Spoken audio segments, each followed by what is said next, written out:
iniciando a partir de hoje o livro de estudo do livro de Ruth, um livro que, apesar de pequeno, ele tem muitos ensinamentos para nós.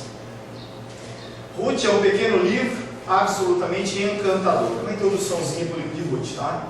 Só de mencionar o seu nome faz com que os leitores da Bíblia sorriam e digam em voz branda que o livro significa para eles pessoalmente.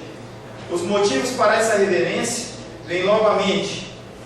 O livro de Ruth é um livro profundamente humano, uma história com características de realidade vivencial com que nós nos identificamos. Coisas e dificuldades que no livro de Ruth a gente observa podem passar na nossa vida.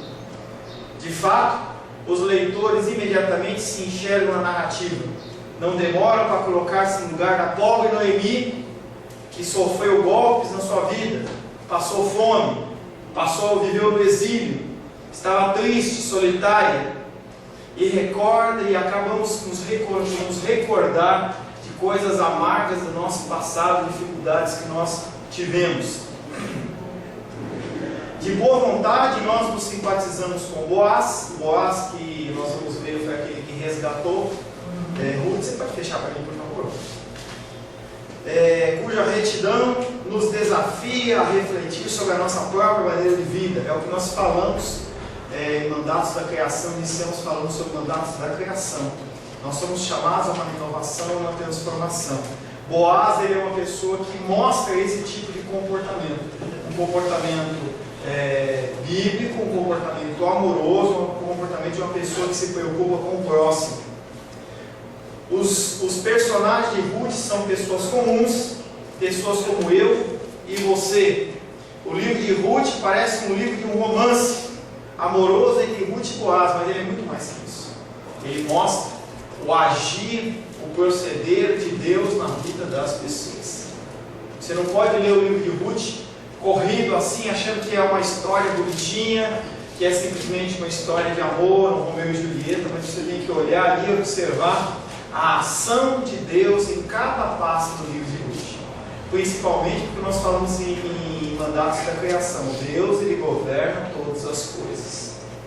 Você vai ter uma série de questionamentos dentro do livro de Ruth, por que essas coisas aconteceram, ou por que acontece com você certas coisas, e a gente entendendo que Deus, ele é soberano, ele controla todas as coisas.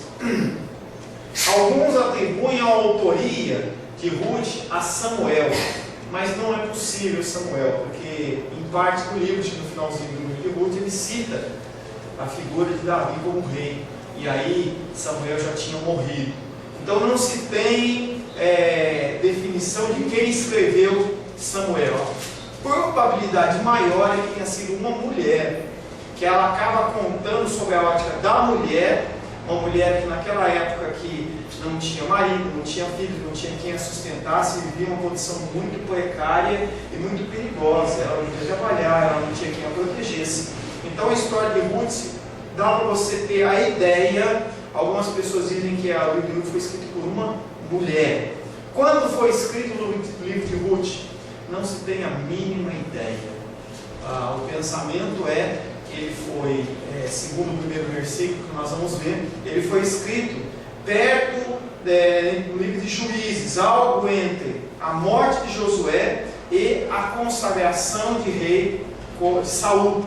Alguma coisa nesse meio, que foi o início do livro de Juízes e o fim do livro de Juízes, que foi marcado por reis, quando Saul ele é coroado como o primeiro rei de Israel. A gente não sabe quem fez e quando foi escrito. Quais são os propósitos do livro de Ruth? Tem como propósito, primeiramente, a salvação da linhagem do homem que morreu, foi o primeiro que morreu, que chama Emelec. Naquela época, um ser humano, um homem, que não tivesse descendência, ele era considerado maldito. Não tem filhos, ventre fechado, maldito. E esse era o pensamento que se tinha naquela época, não só na cultura judaica, mas toda a época daquela igreja, daquele povo. A mulher que não podia gerar filhos, ela tinha feito algo de errado, ou seus pais tinham feito algo de errado, que aquela maldição ela vem sobre a vida daquela mulher e impede que ela gere vida. Então, o primeiro propósito era a salvação da linhagem de Elimeleque, da extinção, pela providência a partir de um herdeiro que é gerado a partir de Boaz. Herdeiro esse que veio a ser nada menos do que avô do rei Davi. Então você vê que dentro de uma história como Ruth, você fala assim, Ruth, por que Ruth está dentro da Bíblia? Porque ela sinaliza o nascimento do avô de Davi. Davi, que simboliza toda a linhagem davídica ao qual Jesus Cristo faz parte. Além do mais, o livro está repleto de momentos ou motivos sugestivos que recordam episódios das histórias de outras passagens da Bíblia, em especial das histórias dos patriarcas. Nós vamos ver algumas. Ruth, capítulo 1, verso 1. Alguém abre para ler. Nós ainda não vamos entrar em Ruth, nós estamos em introdução ainda. Nos dias em que julgaram os juízes, houve fome na terra. Um homem de Belém de Judá saiu a habitar na terra de Moabe com sua mulher e seus 2 filhos. Houve fome na terra e as pessoas saíram da terra de Canaã, terra abençoada, para ir buscar alimento em outro lugar. E aí a gente olha em Gênesis capítulo 12, verso 10, por favor. 2:10? 12, 10.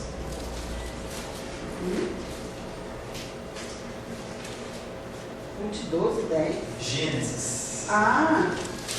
Havia fome naquela terra, desceu, pois, Abraão ao Egito, para aí ficar, porquanto era grande a fome na terra. Tanto em Ruth como em Gênesis, na vida de Abraão, eles, por causa da fome, eles tiveram que sair da região onde eles moravam para buscar alimento em outro lugar. Migração por causa da fome, que dá andamento ao plano de Deus. Essa fome foi algo não preparado por Deus?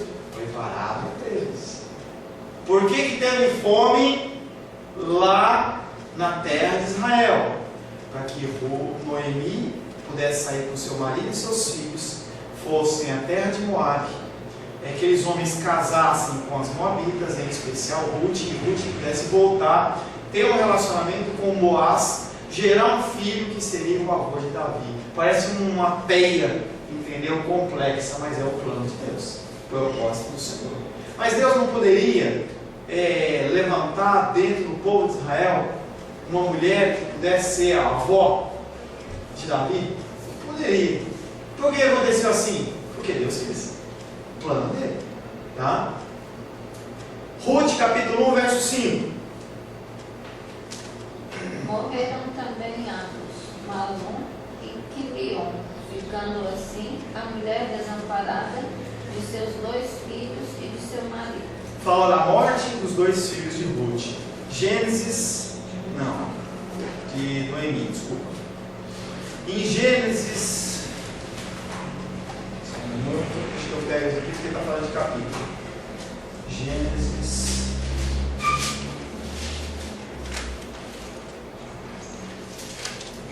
Em Gênesis capítulo 16 e capítulo 17 fala sobre o filho de Abraão, com Agar, que era Ismael, que naquele momento em que nasce o Isaac, ele acaba despedindo aquela mulher. A figura daquele menino que era o único rebento, o único garantia que aquela mulher poderia ter alguma continuidade. Controversa com a história de Noemi, em que a sobrevivência de uma família posta em perigo pela falta de um filho, de uma mãe. Ruth capítulo 1, verso 17.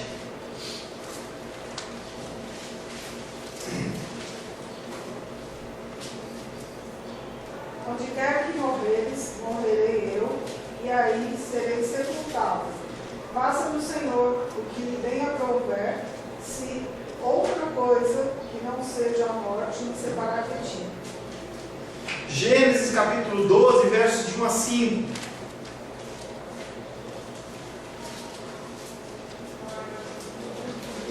Gênesis o quê? 12, capítulo 12, versos de 1 a 5. Ora, disse o Senhor a Abraão: sai da tua terra, da tua parentela e da casa de teu pai, e vai para a terra que te mostrarei. De ti farei uma grande nação, e abençoarei e te engrandecerei o nome. Se tu uma bênção. Novamente, em Ruth e Gêmeos, a imigração permanente, voluntária para uma nova terra de uma pessoa estrangeira. Ele sai da terra dele para ir para outra terra pela vontade do Senhor. Quarta coincidência, ou quarta coisa que acontece em conjunto: proteção da mulher eleita para gerar o filho do destino. Em Ruth acontece isso. Acontece também na pessoa de Sara, que ela tinha um ventre estéril e depois ela dá à luz. Rebeca, a mesma coisa. Pessoas que são protegidas como mulher para que possa gerar um rebento, uma continuidade da família. Cena do tipo de contrato de casamento da pessoa escolhida. Em Ruth tem isso, em que a Ruth é levantada como uma pessoa que é colocada como uma mulher que vai ser escolhida como casamento. Acontece isso também com a figura de Rebeca, que ela vai ser buscada para casar com o patriarca. Iniciativa sexual feminina, vencendo a falta de ação masculina para providenciar o rebento. Boaz é aquele que não toma a iniciativa, mas Ruth ele vai e toma a iniciativa. O filho é gerado por iniciativa de Ruth. Acontece a mesma coisa com Judá e Tamar. Tamar, quando ela perde o seu marido, ela fica esperando que seja oferecido um filho. Havia uma lei em que o filho mais velho assumiria. E aí o Abraão ele chega para eles e fala assim: Judá fala assim: não, vamos esperar ele crescer, ele está muito novinho. Ele vai crescendo e ele não faz nada, ela vai lá e gera através de uma outra cena.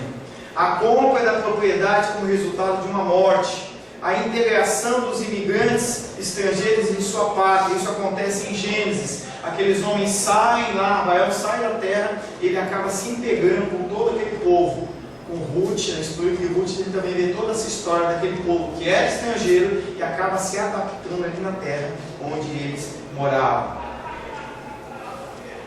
E o dom divino da concepção fornecendo o filho de destino. Em Sara houve a concepção divina, Rebeca também, Lia, Raquel, Ana, a mãe de Sansão e também na vida de Ruth. Agora nós vamos iniciar o estudo de Ruth realmente. Capítulo 1, verso 1 de Ruth. Calma. Eu vou ler. Ruth, capítulo 1. Nos dias, vamos ler o texto inteiro, só para dar sentido. A gente lê uma vez só o livro inteiro de Ruth. O capítulo inteiro de Ruth, número 1. Vamos ler o capítulo 1 de Ruth.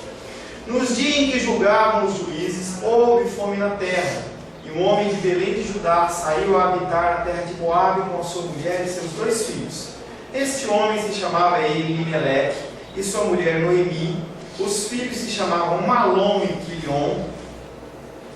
Efrateus de Belém de Judá vieram à terra de Moabe e ficaram ali.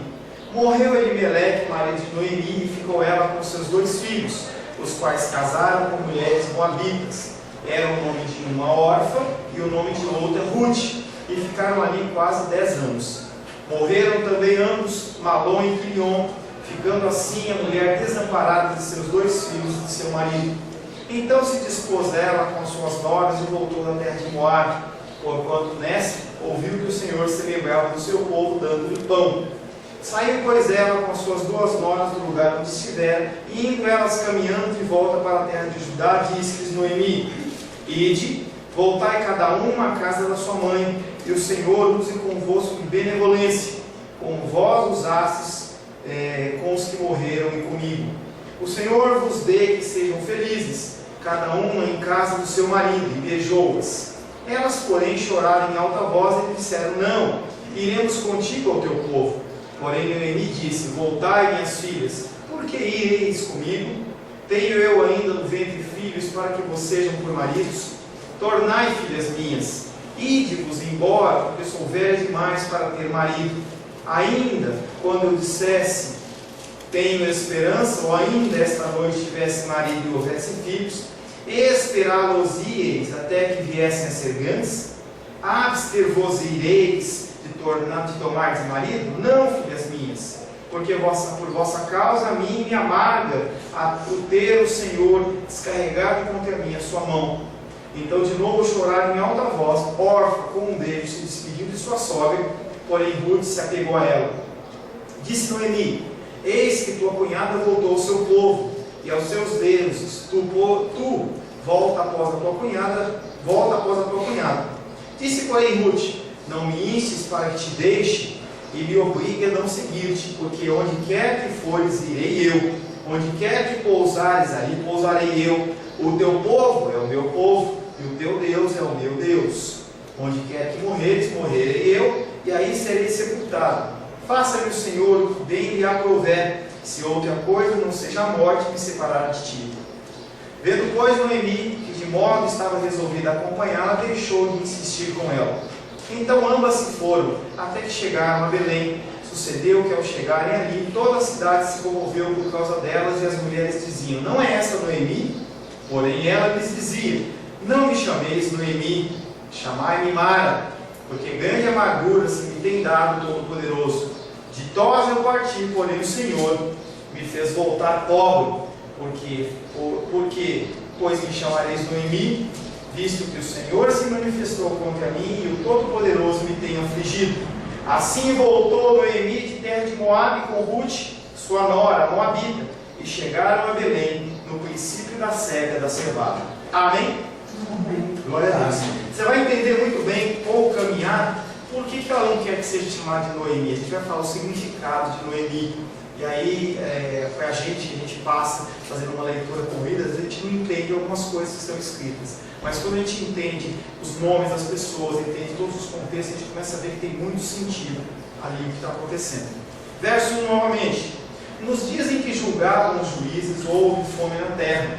E um homem de Belém de Judá saiu a habitar na terra de Moabe com a sua mulher e seus 2 filhos. É desenhado inicialmente o plano de fundo da história. Se não localiza, apesar de não saber uma data certinha, se localiza cronologicamente entre os juízes, no dia em que os juízes julgavam a terra. Governavam Israel, lembra-se o período de juízes que está em torno de 1200 a 1020 a.C., uma data simbólica, não faz diferença para você, mas em relação à Bíblia, você tem que considerar desde Juízes capítulo 1, verso 1, até 1 Samuel capítulo 10. É o período em que os juízes julgavam. Mesmo dentro de Samuel, Saul não tinha sido coroado ainda. Era uma era de caos terrível social e religioso. Quando os juízes eles eram levantados, o povo estava em apostasia total e completa. E aí o Senhor ele permitia que algum povo os invadisse, os escravizasse, para que eles começassem a olhar para Deus de uma maneira como eles olhavam no passado. E aí eles se arrependiam, se voltavam a Deus, e Deus mandava um juiz, mas não havia ordem legal e social, era uma coisa meio tribunal de cowboy, o cara quem era mais forte mandava. O livro de Juízes está cheio de invasões violentas de outros povos, religião aposta, as pessoas acreditavam no que elas queriam, ilegalidade desordenada, não havia o conceito da justiça legal, e guerra civil tribal. As guerras elas guerreavam entre si, começaram a guerrear entre si, querendo melhores lugares que haviam mais água, menos água. Eles não respeitaram aquele mandato de Moisés, a distribuição da terra de Josué. Seus principais líderes eles eram juízes, heróis militares a quem Deus levantou principalmente para salvar o povo de Israel das suas ameaças. Eles tinham uma liderança que não era nacional. O juiz ele não cuidava de todas as tribos. E aí quando você imaginar o livro de Juízes, você imagina uma grande coxa de retalhos, em que você tem as 12 tribos espalhadas por todo o território de Israel.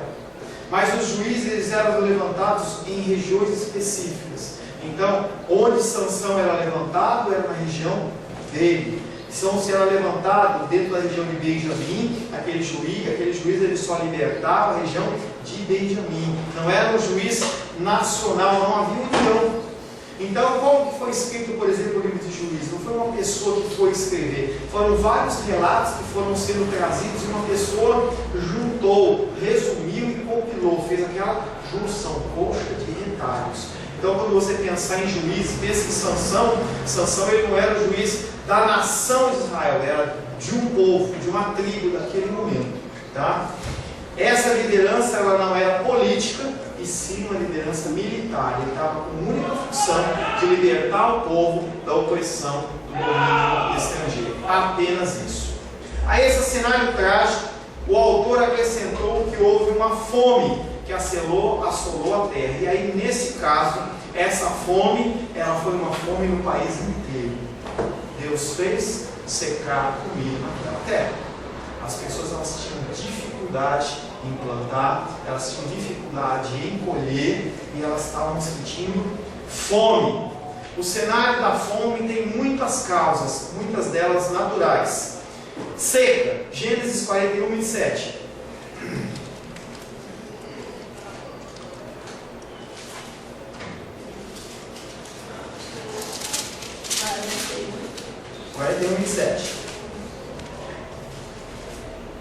As 7 vacas magras e feias que subiam após as primeiras serão 7 anos, bem como as 7 espigas mirradas e crestadas do vento oriental serão 7 anos de fome. A visão do faraó em relação ao tempo de fome que iria vir. 7 tempos de muita prosperidade e 7 anos de muita falta de comida. É o contexto em que José entra. Atos 11, 28.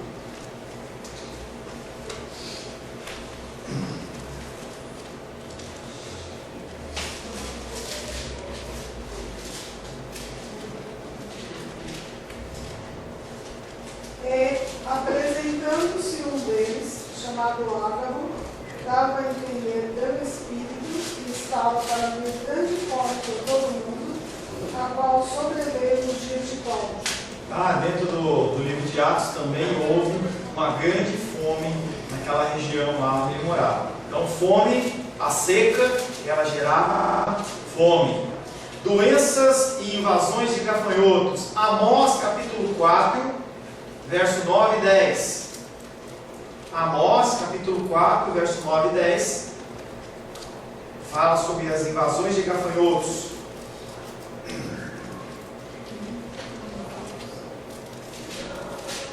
Por gentileza, leia.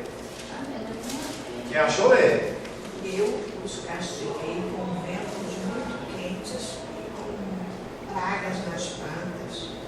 Os gafanhotos acabaram com as hortas, com as parreiras, com as figueiras e com as oliveiras. Assim mesmo vocês não voltaram para mim. 9 e 10. 9 e 10. Fiz cair sobre vocês uma praga como as que mandei contra o Egito. Fiz com que os moços morressem nos campos de batalha. Deixei que os inimigos levassem embora os cavalos de guerra. Fiz com que o mau cheiro dos corpos que estavam apodrecendo se espalhassem pelo acampamento. Assim mesmo, vocês não voltaram para mim. Sou eu, o Senhor, quem está falando. A fome ela é causada pela seca, ela é causada por pragas de gafanhoto. Quando a gente olha lá em Joel, não precisa abrir, a gente vê a ação dos gafanhotos, uma série de gafanhotos. Haviam nuvens de gafanhotos naquela região em que elas simplesmente consumiam toda uma plantação. Era uma nuvem que vinha e destruía tudo. Também a fome pode vir através de perdas de cabeça de gado e também através de guerras. Tá? As guerras, elas traziam fome. Estava vendo um documentário ontem, lá no Discovery, alguma coisa lá, em que mostrava que teve uma guerra lá na África, em uma região, em que aquilo ali acabou com a fauna da região. Acabou. O povo saía matando os elefantes, saía matando as zebras, os gnus, os búfalos, que eles queriam comer. Era um desespero tão grande, tudo partiu através da guerra. Não havia um consumo consciente e os animais eles não conseguiram se reproduzir. Aí, naturalmente, não se tinha uma manutenção da fauna, da flora também, e aí foi indo, todo o ecossistema ficou bagunçado. E naquele programa que eu estava vendo, eles estavam tentando reconstruir o ecossistema daquela região. Então a fome é gerada por seca, doenças, invasões de gafanhotos, perda de cabeças de gado e guerras. Todos eles acreditavam que tinha mão de Deus na história. E o pensamento é um pensamento correto. O texto que a Lourdes leu de Amós, ele fala exatamente a permissão ou o mandato de Deus daquela tropa de gafanhotos, daquele nuvem de gafanhotos, com o objetivo de fazer com que aquelas pessoas elas se voltassem novamente para Deus. Algumas vezes Deus ele permite enfermidades, permite dificuldades nas nossas vidas para que a gente possa voltar a reconhecer que Ele é Deus. Numa sociedade em que nós vivemos, em que nós somos ensinados a sermos independentes e não precisarmos de ninguém, Deus ele mostra para os filhos dele, porque Ele só poda, Ele só exorta, Ele só chama a atenção àqueles que Ele ama a voltar aos seus caminhos. Eles acreditavam muitas vezes que o julgamento vinha de Deus. 2 Reis, capítulo 8, verso 1. 2 Reis, capítulo 8, verso 1. Pastor, a primeira vez que eu estou lendo vendo falar sobre Amós, nunca vi pastor nenhum falar. Glória a Deus. Vamos Sobre falar o livro de Amós. Eu fiquei perdido aqui procurando, tive que ir no índice para poder achar. Vamos fazer depois que acabar hoje, aqui pode fazer uma sequência aí de Amós, Naum. Esses profetas são escolhidos. 2 Reis 8, verso 1. Falou Eliseu àquela mulher, cujo filho ele restaurara a vida, dizendo: levanta-te, vai com os de tua casa e mora onde tu deres, porque o Senhor chamou a fome, a qual virá sobre a terra por 7 anos. Quem que chamou a fome? O Senhor. A gente acha que Deus ele é a figura do Papai Noel, muitas vezes, né? A gente olha para a figura de Deus e fala assim, não, Deus ele é o Papai Noel, ele está simplesmente para satisfazer os meus desejos e a minha vontade. Mas você vê que Deus ele é fogo consumidor, ele é juiz. Então, todas as fomes foram convocadas ou ordenadas por Deus? Não. Mas que há fomes que são ordenadas por Deus? Não. Todas as nossas lutas elas foram ordenadas por Deus, por você? Não. Mas algumas delas acontecem para te trazer para o eixo. Então eles acreditavam, porque eles sabiam o comportamento deles, eles sabiam a lei do Senhor, eles sabiam que estavam fora do contexto. Por isso que eles acreditavam que a dificuldade, a fome que estava naquele momento havia sido a mão de Deus. A menção da fome, contudo, serviu a um propósito que recordava a disposição bíblica de que fome, a despeito de aparências trágicas, muitas vezes promovem o plano de Deus para o seu povo. Fome de qualquer sorte ou espécie. Essa fome forçou a família de um homem, chamado Elimeleque, sair de Belém, em Judá, para migrar para Moabe. Ele enfatizou que a família tem apenas 4 membros: Elimeleque, Noemi, como é que é o nome dos dois lá? Malom e Quilion. Essa é a família dele que saiu. Eles vinham de Judá, de Belém de Judá, que tem como nome Casa do Pão. Belém quer dizer Casa do Pão. E aí parece uma grande piada, né? Parece um irônico imaginar que na Casa do Pão não tem pão para alimentar essa família. Essa família foi obrigada a sair. Seu novo lar temporário foi nos campos de Moabe. No Antigo Testamento, Moabe era uma região montanhosa a leste do Mar Morto, era perto do Mar Morto. Em fomes semelhantes, Abraão e Isaac, em vez de optarem por Moabe, eles procuraram buscar alimento no Egito e entre os filisteus. Em Gênesis 12 fala sobre isso. Em Gênesis 20 e 26 fala exatamente sobre isso, sobre essa fuga desse povo buscando alimento. José, ele está lá no Egito, e aí a família dele está passando fome e vai para lá. Abraão, quando está com problema de comida, ele vai no meio dos filisteus. Então você vê que há uma concordância nesse tipo de situação em que a pessoa não tem alimento, e aí todas essas histórias têm um propósito, têm um fim. A gente vê claramente a mão do Senhor em relação a isso. O planalto de Moabe era um planalto fértil e pode ter sido um fornecedor de pão para toda a Palestina, da mesma maneira que o Egito, na época de José, ele serviu de mantenedor de alimento para toda a terra, essa região de Moab era um lugar em que ele fornecia pão. É tão interessante que era como se fosse, eu não sei a dimensão da diferença, mas tipo, aqui no Guará não planta, não chove, está com fome.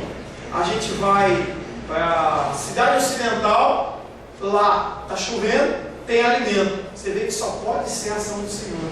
Parece aqueles desenhos, né? Que o cara passa, está num lugar, está chovendo, no outro lado está sol. Vai no lugar, está quente, no outro lado está frio. É a coisa do Senhor mesmo. Essa família saiu do que era familiar e foi para o não familiar, do conhecido para o desconhecido. As pessoas que são orientadas pelo Senhor em qualquer propósito, muitas vezes elas saem para lugares desconhecidos. Você não sabe para onde você vai chegar, como que você vai chegar, mas você acaba saindo do que é uma ordem do Senhor. Os 4 eram legalmente, na terra de Moab, povos estrangeiros. Um povo estrangeiro em outra cidade, em outra região, ela não é considerada. Eu e Rô viajamos, tivemos a oportunidade de viajar lá para Buenos Aires, a gente estava ali, as pessoas, salvo exceções, elas não davam atenção. Uma vez a gente pegou um táxi e a gente começava a falar com a pessoa, não compreendo, e virou as costas e pronto, e não está nem aí para você, porque você é estrangeiro. Se você é da população da terra, normalmente a pessoa te dá mais atenção. E eles estão exatamente nesse contexto. Eles são um grupo estrangeiro num lugar desconhecido. Além disso, buscar refúgio em Moab, inimigo de Israel. Você vê que os moabitas eles eram inimigos dos israelitas, gera um pouco de confusão. Eles eram, além disso, buscaram refúgio em Moab, inimigo de Israel no decurso da história. Tanto era vergonhoso como perigoso. As pessoas olhavam para Israel e falavam assim: você não é o nosso inimigo, o que está fazendo aqui? Havia o perigo de eles serem mortos, de serem escravizados, e toda sorte de coisas. Mesmo assim, eles vão no desespero. Além de buscar refúgio em Moab, era vergonhoso as pessoas simplesmente falarem com o povo de Israel que eles tinham abrido mão, o Deus de Israel abriu mão daquela terra que era conhecida como a terra que manda leite e mel, para ir uma terra onde se adorava a outros deuses. Não obstante, a continuidade com os patriarcas era assumida e olhava para um futuro diferente. Tudo é segundo a vontade de Deus, segundo o propósito de Deus. Voltando ao versículo 1. Nos dias em que julgavam os juízes, houve fome na terra, e um homem de Belém de Judá saiu a habitar na terra de Moab com a sua mulher e seus 2 filhos. Amém, queridos? Amém. Nós fizemos uma introdução de Ruth, nós começamos a ver o primeiro capítulo de Ruth, ainda estamos bem introdutoriamente, mas a partir do verso 2 a gente vê que a história ela começa a caminhar cada vez mais rápido e ela vai ficando cada vez mais interessante. Amém? Glória a Deus. A paz seja convosco. Meu nome é Paulo César. Eu sou pastor da Igreja Cristã Semente de Vida, aqui em Brasília, Distrito Federal. Me alegro que a palavra tenha te alcançado. A palavra faz isso. Ela alcança as pessoas aonde quer que elas estejam. E você foi agraciado com esta palavra. Não que eu tenha nada especial a te dizer. A palavra ela é suficiente e ela usa quem ela quer. E eu me alegro por ter sido um canal para poder te abençoar. Mas eu quero te dizer que não basta você ser um ouvinte, não basta ser uma pessoa que se alegra quando você ouve a palavra de Deus. A vida, ela é feita de decisões. Se você está ouvindo esta palavra hoje, eu creio que o Espírito Santo tem um propósito especial com você. Muito mais do que prosperidade, muito mais do que uma cura física, uma cura emocional ou espiritual, Ele quer te alcançar para a vida eterna. Nós investimos nosso tempo, nós investimos as nossas forças em coisas terrenas, mas o Senhor Ele tem muito mais a oferecer. Ele tem sim para você a cura, Ele tem sim para você a prosperidade, mas Ele tem muito mais que isso. Submeta-se a um Deus que Ele é capaz de mudar e transformar a sua vida por completo. Creio que o Espírito Santo ele é capaz de tocar o teu coração. Quero pedir que você curve a sua cabeça. Senhor, em nome de Jesus, Coloco na tua presença essa vida que ouve esta ministração, que ouve esta palavra. Pai, eu não tenho capacitação nenhuma, mas o teu Espírito ele é capaz sim de tocar nesta vida, gerar nela mudança, transformação, arrependimento, e que ela possa simplesmente bater no peito, convencendo-se que é pecadora e que precisa de um Deus salvador. Não há um caminho a ti, meu Deus, que não seja através de Cristo. E eu lhe peço, Pai querido, que você alcance essa vida e ele possa sim tomar uma decisão pessoal pelo Senhor, em nome de Jesus. Amém. Amém, meu querido. Amém, minha querida. Fico contente que você esteja ouvindo essa ministração até o fim. E peço que você não se limite a ouvir os cultos pela internet. Você procure perto da sua casa uma igreja, um lugar que proclame a palavra do Senhor. Eu oro para que o Espírito Santo te direcione nessa busca, porque muita coisa tem sido oferecida que não é o Evangelho. Eu abençoo a sua vida em nome de Jesus. Amém.